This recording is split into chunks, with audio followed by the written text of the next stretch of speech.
하나님의 은혜로 이렇게 참 좁디 좁은 이곳에서 벌써 3년여 시간을 이렇게 보냈는데, 아까 기도하면서도 참 지난 날이 생각이 나지 않겠습니까?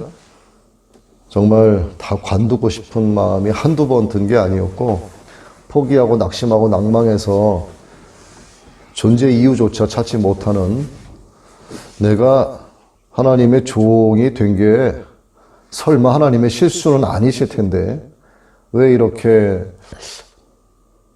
이곳에서 나가지 못하게 하시고 이렇게 하실까, 이런 생각을 참 많이 했었어요. 그러면서 2014년 5월부터 이제 큐티를 하기 시작을 했는데, 그게 이제 오늘까지 이르게 됐고, 하나님께서 아무것도 모르고 정말 빈 깡통과 같은 저에게 그 큐티를 하게 하심으로써 말씀을 깨닫게 해주시고 조명해 주시고, 또 말씀 구절 구절마다 하나님께서 해석할 수 있는 그러한 영적인 영안을 열어주셔서 이렇게 하나님께서 나를 훈련시키셨구나 라고 하는 것을 참 최근 들어서 조금이나마 이렇게 느끼게 되었습니다. 알게 되었어요. 이게 방송을 통해서 짧은 시간이지만 고정적으로 설교를 맡아서 한다는 것은 검증되지 않으면 안 되는 공영방송의 특징 아니겠습니까? 이게 소위 말해서 국내에서 잘 나가는 목사님들, 큰 교회 당회장 하시는 목사님들 많이 계시는데도 불구하고 우리나라 굴지의 1위, 2위, 3위 하는 목사님들과 얼굴을 나란히 해서 그 공영방송 홈페이지에 얼굴이 드러난다라고 하는 것은 정말 하나님께서 하지 않으시면 할 수 없는 그런 일인데, 그걸 보면서 정말 하나님은 대체 누구신가? 참 이런 생각을 또 새삼스럽게 하곤 합니다. 그래서 더욱더 하나님이 두렵고, 그래서 더욱더 하나님의 이름을 부르게 되고 하나님의 얼굴을 구하게 되는데, 세상 살아가는 데 있어서 내가 했고 어떤 일을 진행해 나가는 데 있어서 내 아이디어와 내 생각과 내 경험이 앞선다, 그렇게 생각하는 순간 그는 넘어질까 조심하라는 하나님의 말씀을 마음에 새겨야 될 것 같습니다. 목회자들은 말할 것도 없죠. 하나님을 두려워하지 않는 목회자는 종이 아니고 그냥 타이틀만 목사일 뿐입니다. 그래서 목사만 하나님의 종이 아니라 로마서 1장 6절에 있는 말씀에서와 같이 너희는 예수 그리스도의 것이다, 이렇게 말씀하셨어요.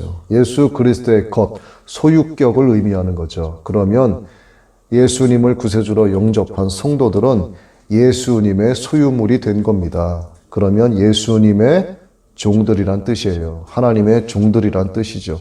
우리가 그 마음을 마음에 새기면서 신앙생활을 바르게 해 나가야 합니다.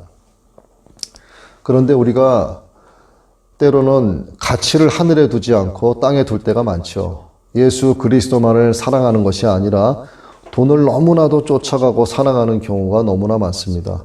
제목에서처럼 하나님을 섬기랴, 재물을 섬기랴. 그러나 우리는 하나님도 섬기고 재물을 섬기겠다라고 하는 그런 생각들을 많이 하면서 살아가게 됩니다. 우리가 인생을 살아가면서 가장 중요한 것이 뭐냐 하는 질문에 선뜻 돈이지 뭐야, 이렇게 대답하는 사람들이 거의 대부분이라고 할 수가 있겠죠. 이렇게 대답하는 사람들을 속물로 취급할지는 모르지만 사실 돈의 중요성은 우리 삶이 팍팍해질수록 더 절실해지는 것이 사실입니다.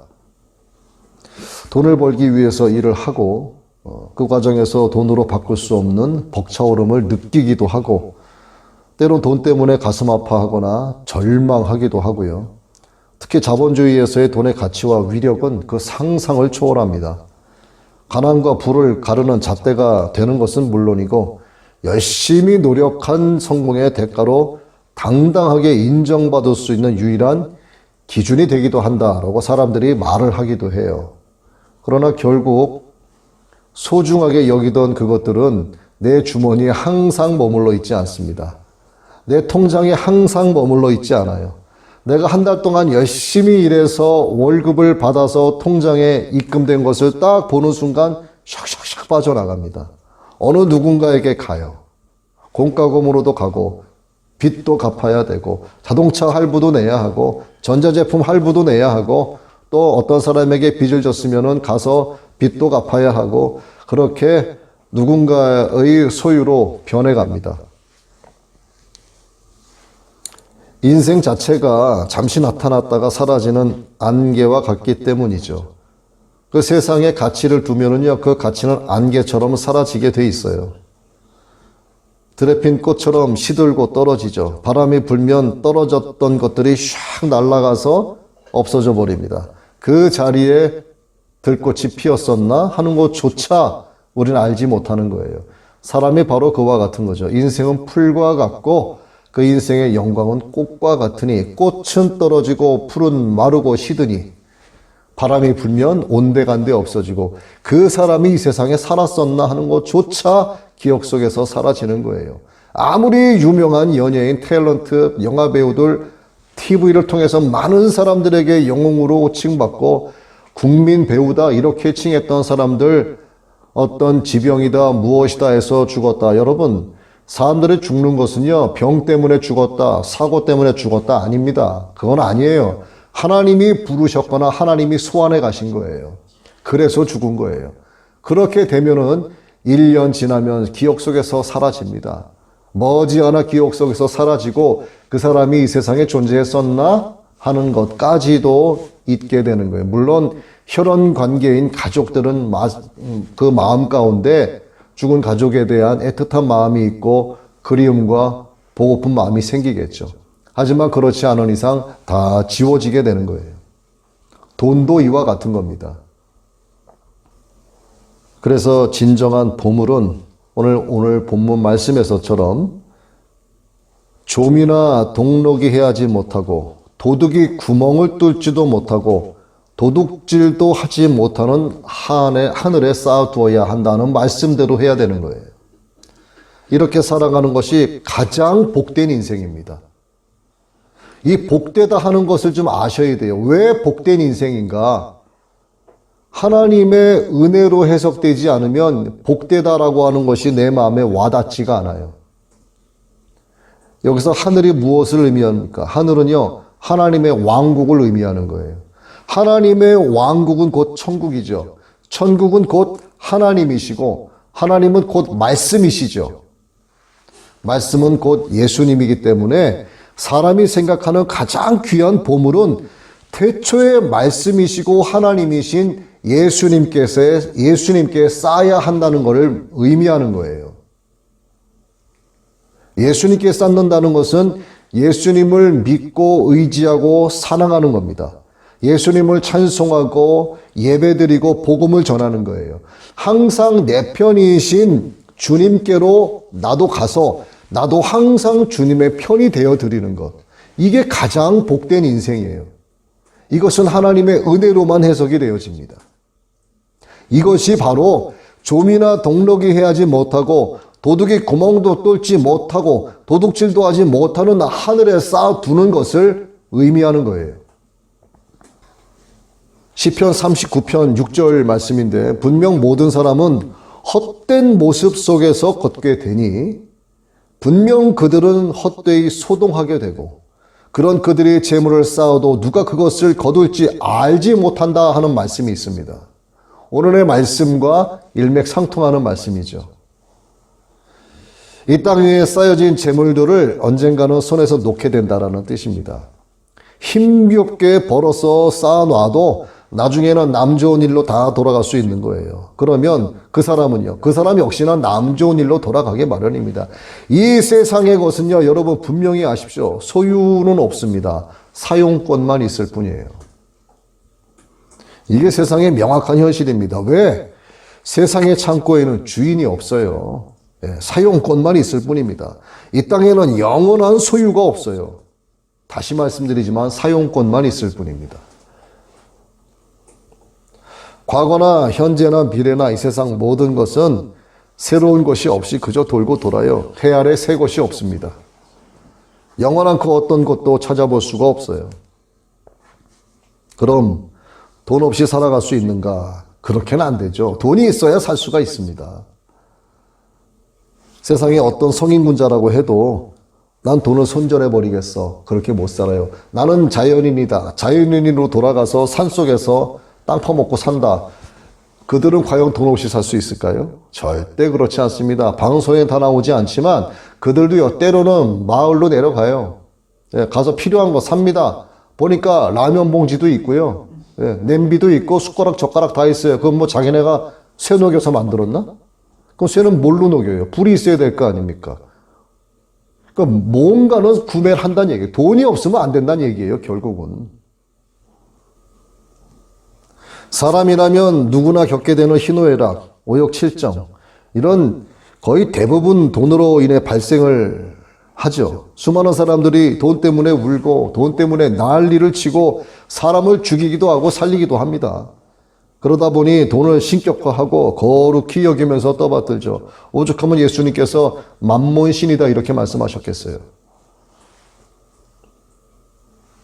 내 주머니에 푼돈이 남의 주머니에 있는 거금보다 낫다, 뭐 이런 얘기 있죠. 또 쇼펜하우어가 이런 얘기를 했습니다.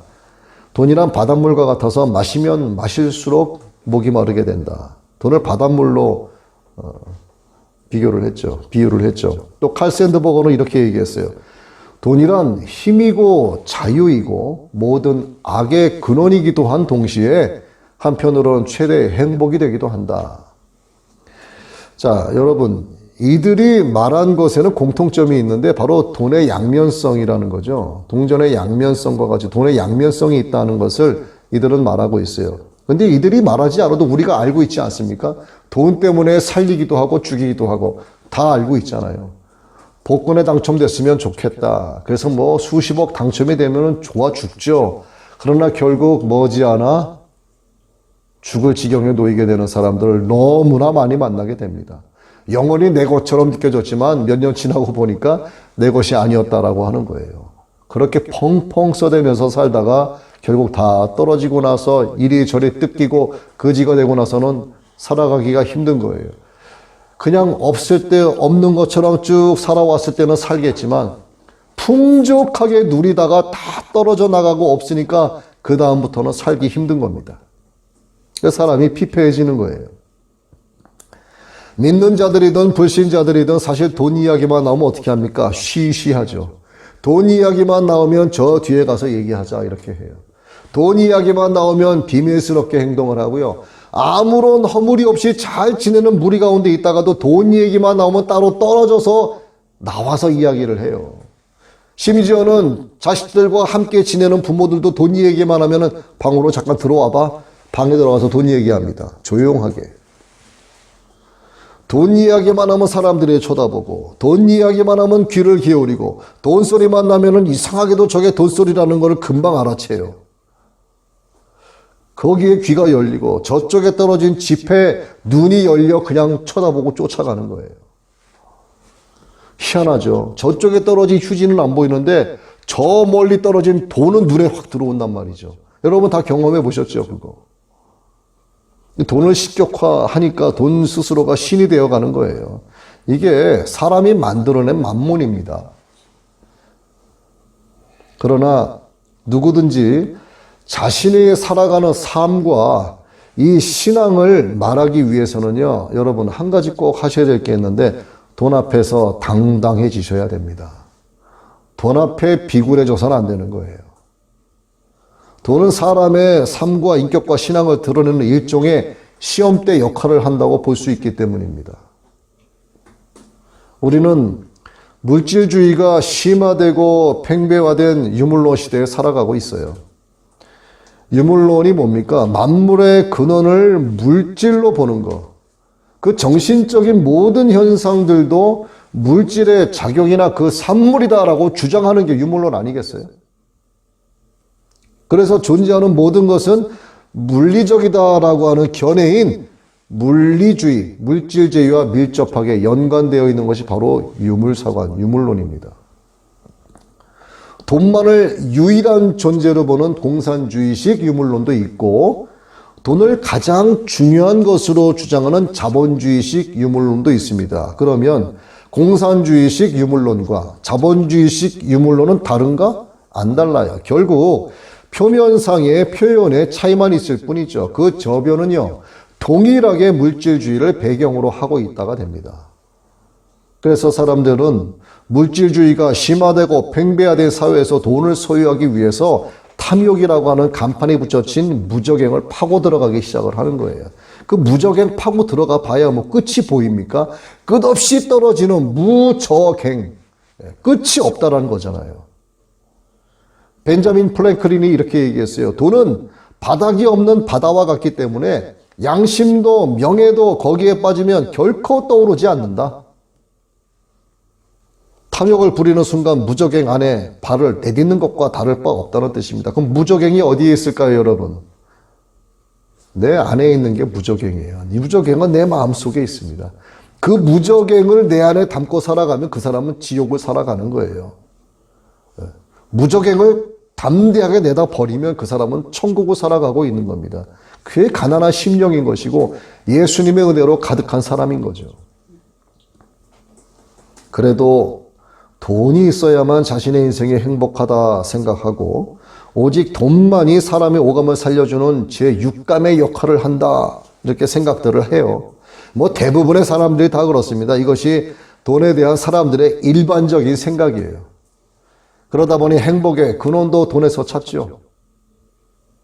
돈에 세뇌된 겁니다. 그래서 그들은 안전을 보장해주는 보호막이 되고 또 자존심과 자신의 자존감을 높여주는 것을 돈이라고 여기고 나아가 자신의 생명과 건강까지도 보장해 줄 수 있는 절대적인 존재로 돈을 삼는 거예요. 그래서 돈에게 가치를 부여하고 돈을 쫓아가고 돈을 신격화하고 돈을 따라가 사는 겁니다. 돈에 대한 그릇된 이상론이 있어요. 결국 돈의 횡포를 불러일으키게 되는 겁니다. 돈을 쫓아가게 되면 돈의 횡포에 휘말릴 수밖에 없게 돼요. 돈이 사람을 지배하게 되었고 돈이 법을 지배하게 되었고 돈이 국가를 지배하게 되었고 돈이 교회까지도 지금 지배하고 있는 거예요. 더욱 참담한 현실은 돈 앞에 무릎 꿇는 교회가 점점 늘어나고 있다는 이 사실이 정말 비참한 거죠. 이 현상들은 지금 이 시대의 상황이 어떻다라고 하는 것을 증명해 주고 있는 겁니다. 이 세상이 정말 마지막 가까이 왔다라고 하는 것을 우리가 이러한 사실들을 통해서 알 수가 있는 거예요. 언제부터인가 돈은 경제적인 가치나 화폐 수단에 머무르지 않고요. 다양한 영역으로 그 월권을 행사하기 시작을 했습니다. 사람의 정신은 물론이고 가치관과 전인격까지도 조종을 하고 있어요. 그러니까 자기가 조종당한다라고 하는 것을 그도 알아요. 사람은 그 정도는 파악을 합니다. 그러나 그걸 뿌리치지 못하는 거예요. 벗어나지 못하는 겁니다. 사람들은 자기보다 10배 정도 부자 되는 사람에 대해서는 배 아파하면서 헐뜯는다 이렇게 말을 해요. 그까짓 건 뭐 얼마 있지도 않으면서 꽤 있는 척하네 이제 이렇게 배 아파하는데 100배가 되면 두려워한다 합니다. 야, 저 사람 꽤 있어. 이렇게 되는 거죠. 또 1000배가 되면 그 사람의 일을 해주고 10,000배가 되면 그의 노예가 된다. 이렇게 얘기를 해요. 그런데 예수 그리스도가 내 안에 있으면 10,000배, 100,000배 의미 없습니다. 아무리 재벌이 앞에 앉아 있어도요, 그가 불쌍해 보이고 가난해 보이는 거예요. 그리고 그에게 가서 그렇게 말할 수 있습니다. 언제까지 그렇게 살 겁니까? 언제까지 그렇게 가난하게 살 겁니까? 그럼 뭐라고 하겠어요? 돈 많은데 이 자식이 무슨 소리 하는 거야? 당신은 영적으로 가난한 거렁뱅이입니다. 그런 말을 할 수 있어야 되는 거예요. 왜? 아니 천지를 창조하신 하나님인데 아버지인데 뭐가 부러워요? 뭐가 두렵습니까?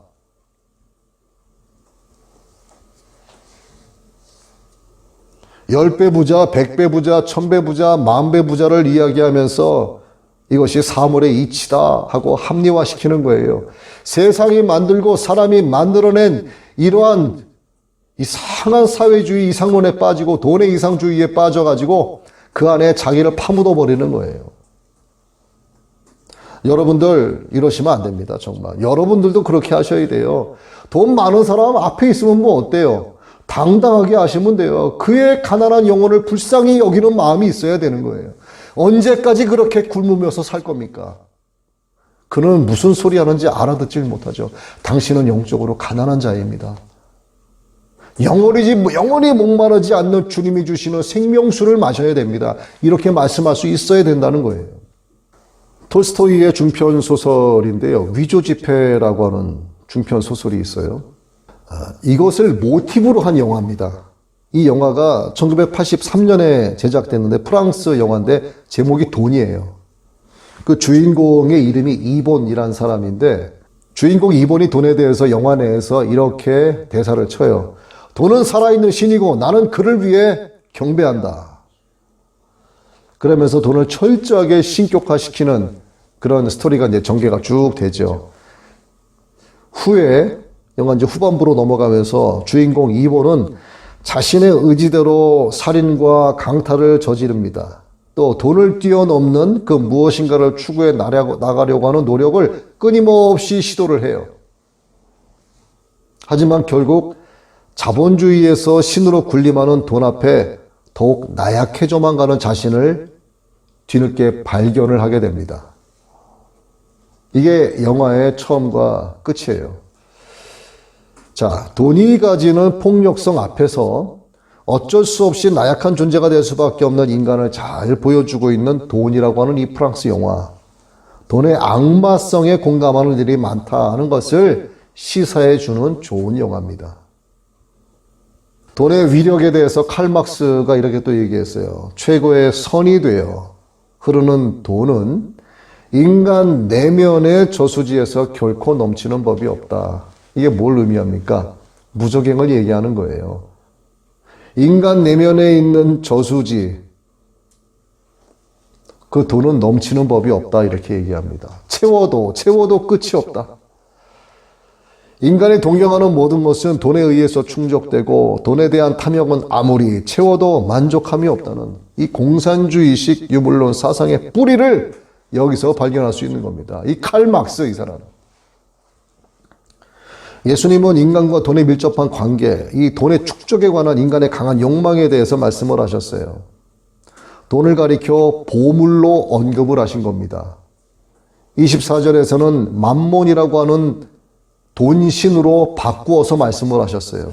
여기서 예수님이 보물이라고 지칭하신 것은 돈이다 이렇게 보시면 돼요.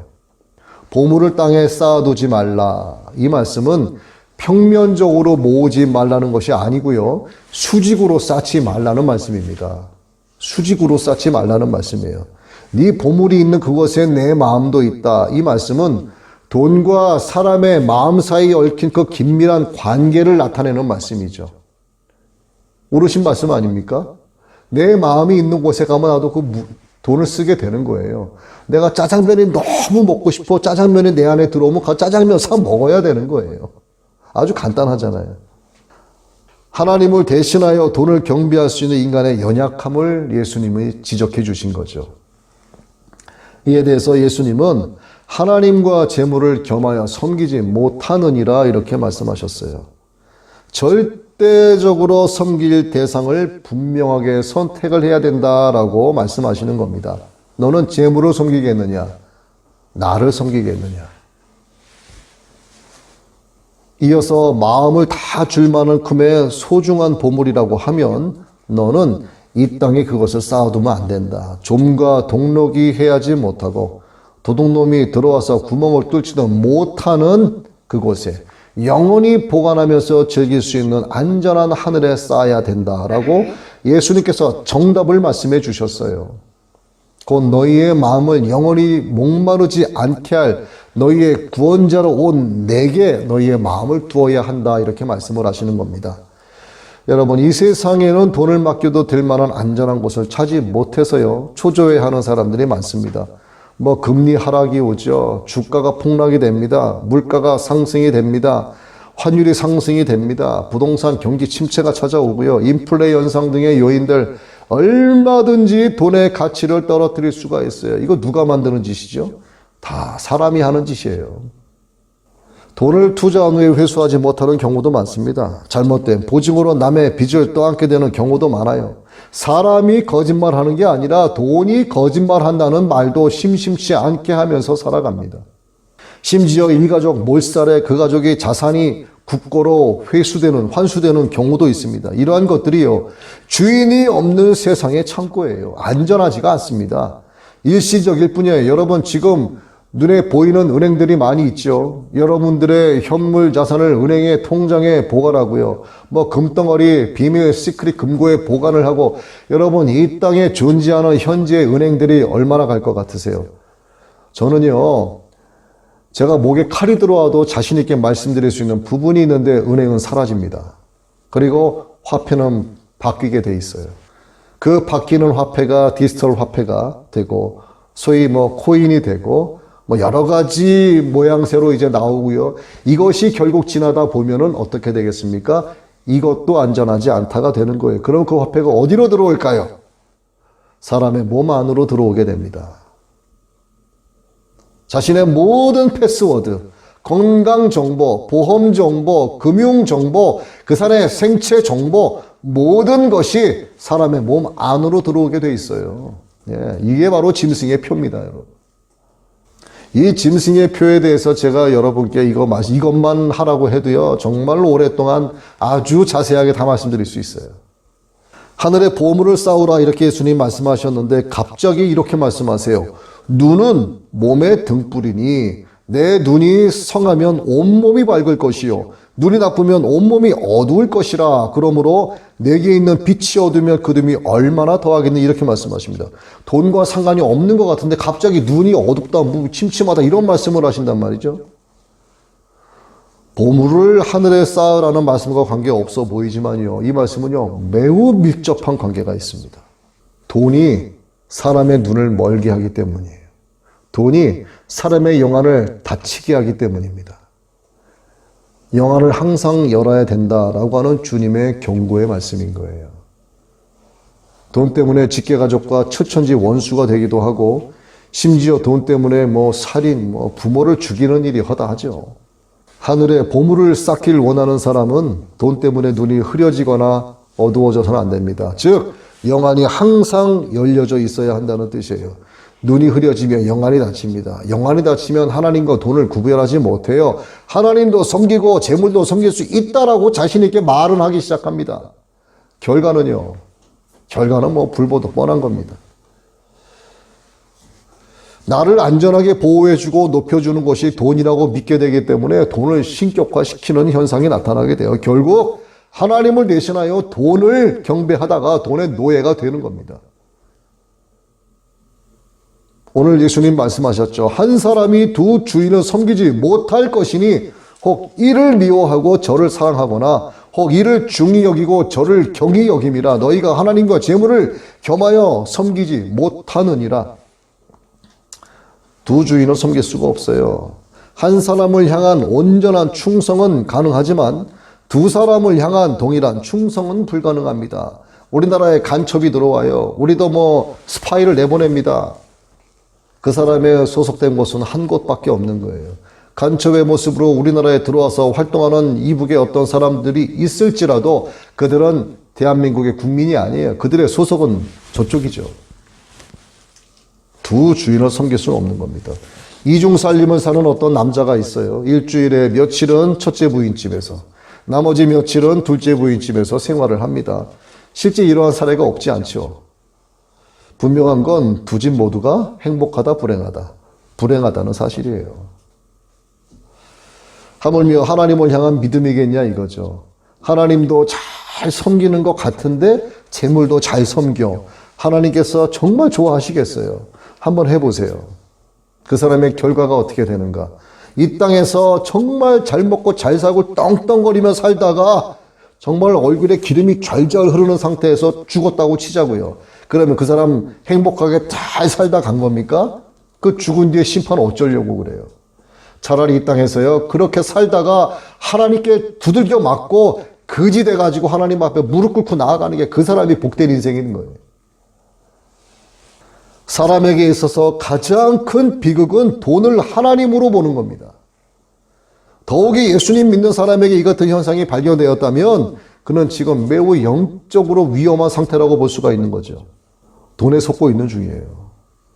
돈을 거룩하게 보는 그런 증상들을 앞서도 말씀을 쭉 드렸습니다만 다시 말씀을 드려요. 돈에 관한 이야기는 어느 곳에서든지 사람들이 함부로 말을 못해요. 큰 소리로 말하지 못합니다. 돈 문제를 거론할 때는 농담 던지듯 하지도 못합니다. 사람들과 다른 이야기를 나누다가도 돈 이야기가 나오면 그 분위기가 숙연해져요. 부모들도 자식들 앞에서 돈 이야기를 하지 않습니다. 돈. 요즘 CBS에서 돈이란 제목의 영화가 이렇게 그 광고가 나오고 있습니다. 한번 봐야겠어요, 후에. 신앙생활을 하는 사람이라면 하나님을 섬기든 돈을 섬기든 둘 중에 하나를 선택해야 됩니다. 하나님을 섬겨야 되는 거예요. 하나님을 섬겨야 됩니다. 하나님을 섬기면 하나님이 채우세요. 하나님을 섬기지 않는다면 돈을 섬기는 사람입니다. 중간지대에 교집합은 절대로 없어요. 이것저것 눈치껏 적당히 왔다 갔다 할 수도 없습니다. 둘 중 하나만 선택을 하셔야 돼요. 나의 하나님이 누구신가? 나를 보호하시고 위로하시고 내게 힘을 주시고 나를 새롭게 하시고 거듭나게 하시고 나의 모든 것 되시는 그는 누구인가? 돈입니까? 하나님입니까? 하나님이시죠. 한쪽만 선택하셔야 되는 겁니다. 한쪽만을 절대적인 가치의 기준으로 삼아야 되는 거예요. 돈이 하나님이면 돈을 따라가면 됩니다. 그러나 그 책임은 본인이 져야 돼요. 하지만 하나님을 선택했다면 이제부터는 하늘의 보물을 쌓는 일에 충성을 다해야 됩니다. 그러기 위해서는 돈에 속아 마음의 눈이 어두워지지 않도록 영의 눈을 부리부리하게 뜨고 있어야 되는 거예요. 예수님과 어느 부자 청년이 대화를 하죠. 청년이 와서 예수님께 물었습니다. 내가 어떻게 하면 구원을 얻을 수 있겠습니까, 선생님? 청년이 분명히 구원에 대한 관심이 있었어요. 하지만 그의 중심은 돈에 치우쳐 있었습니다. 그는요, 예수님께 찾아오기 전에 자신의 재산 문제를 먼저 해결했어야 됐습니다. 예수님은 그 청년에게 돈과 하나님 중 양자택일할 것을 요청을 하셨어요. 그리고 그 청년의 돈을 포기하지 않을 거라는 것을 아시고 이렇게 말씀하셨어요. 예수께서 이르시되 네가 온전하고자 할진대 가서 내 소유를 팔아 가난한 자들에게 주라. 그리하면 하늘에서 보화가 내게 있으리라. 그리고 와서 나를 따르라. 이렇게 말씀하셨어요. 결국 청년은 축 늘어진 어깨를 하고 뒤돌아 예수님을 떠나갔습니다. 예수님을 떠나간 게 아니라 돈을 따라간 거죠. 돈이 그의 하나님이었기 때문이죠. 돈이 그의 우상이었기 때문입니다. 슬픈 얼굴을 하고 집으로 돌아가는 그의 모습을 보시면서 주님이 이렇게 말씀하셨죠. 부자는 천국에 들어가기가 어려우니라. 다시 너희에게 말하노니 낙타가 바늘기로 들어가는 것이 부자가 하나님 나라로 들어가는 것보다 쉬우니라. 이렇게 말씀하셨어요. 이게 우리에게도 적용되지 않겠습니까? 우리가 신앙생활을 한다고 하면서 재산을 쌓아놓고 뭐 헌금에는 인색하고 하나님은 우리에게 양자택일을 요청을 하십니다. 어느 순간 반드시 요청을 하세요. 여러분, 헌금을 많이 하라의 의미가 아니에요. 자원하는 마음으로 기쁨으로 드려야 된다는 거지. 아이고 또 주일 됐네. 아이고 또 때가 됐으니 뭐 11조도 하고 감사다 뭐다. 아이고 정말 짜증난다. 그렇게 하는 것은 안 하는 게 나은 거예요. 감사, 자원하는 기쁨이 있어야 된다는 겁니다. 다행히도 오늘 이 자리에는 그런 청년 같은, 뒤돌아서서 돌아가는 그런 청년 같은 분이 한 분도 안 계신다는 것을 저는 잘 알고 있어요. 여러분 가정에 숟가락, 젓가락까지 제가 다 꿰고 있지 않습니까? 다 알고 있죠. 예수님은 본문 마태복음 6장 21절에서 너의 보물이 있는 그곳에 네 마음이 있다 말씀하셨어요. 하나님께 드릴 때는 풍성하게 드리고 인색하게 드리지 말고 즉흥적으로 하지 말고 항상 준비된 정성으로 드리고 쓰다 남은 것이 아니라 우선적으로 구별되어 놓은 것을 기쁨으로 하나님께 드려야 된다는 겁니다. 누가복음 21장에 부자들과 가난한 과부의 헌금하는 모습이 나오고 있죠. 예수님은 과부가 두렵던 동전의 명칭인데 이걸 넣는 것을 보시고 이 가난한 과부가 다른 모든 사람보다 많이 넣었다 이렇게 말씀하셨어요. 예수님께서 원하시는 게 바로 이거예요. 비록 작은 동전이지만 하나님은 이걸 크게 보신 겁니다. 제가 지금 여러분께 말씀드리는 의미도 바로 이와 같은 거예요. 우린 하나님으로부터 제물을 받았습니다. 이 맥락에서 우리의 영성과 심령은 물론이고 우리가 소유한 모든 것도 하나님의 영광을 위해서 거룩하게 사용해야 하는 거예요. 이를 위해 다음의 것들을 여러분 잊지 마셔야 됩니다. 첫째, 내 몸이 하나님 앞에 드려졌다면 내가 갖고 있는 보물도 하나님 앞에서 마땅히 드려진 바 된 것이다 하는 사실을 잊지 말으셔야 됩니다. 두 번째, 하나님 앞에 나온 이 시간이 거룩하다면 내가 하나님 앞에 드리는 모든 보물도 거룩한 거라고 하는 사실을 잊지 말아야 되는 거예요. 세 번째, 영적인 것과 물질적인 것은 별개의 것이 아니라 동일하게 거룩하고 영적인 거라는 사실을 잊지 말아야 되는 겁니다. 말씀을 맺도록 하겠습니다. 하나님께서는 돈을 자신의 주인으로 섬기는 세상 한가운데 오셔서 그의 택하신 자들에게 오직 여호와 하나님만을 섬길 수 있는 특권을 주셨습니다. 그리고 우리로 하여금 예수님께서 머리 대신 거룩한 교회를 세워가면서 영원하신 하나님의 이름을 찬양하도록 허락해 주셨어요. 이를 통해서 우리는 우리 삶을 통해서 진정한 보물은 하늘에 쌓는 것임을 세상 사람들에게 보여주어야 할 복 있는 자로서의 절대적인 의무를 갖게 된 것입니다. 이것이 하나님께서 기뻐하시는 삶이고 영생으로 나아가는 과정이기 때문에 그런 거예요. 하지만 나는 하나님께 택함 받은 바 없다. 나는 하나님께 부름받은 성도가 아니다. 나는 그저 세상과 하나님을 지금처럼 잘 겸하여 살아갈 수 있다 라고 생각한다면 그 책임은 여러분 스스로가 지시면 되는 거예요. 하지만 내 인생 내가 책임질 수 없으니 오직 주님께 맡기겠나이다 하는 분들이라면 여러분들은 하나님의 기업을 이어가는 절대적인 의무와 책임을 지시고 살아가야 되는 겁니다. 우리 주님을 사랑하시는 여러분 모두가 하늘의 보물을 쌓는 그런 아름답고 귀하고 거룩한 분들이 되시기를 예수 그리스도의 이름으로 축복합니다.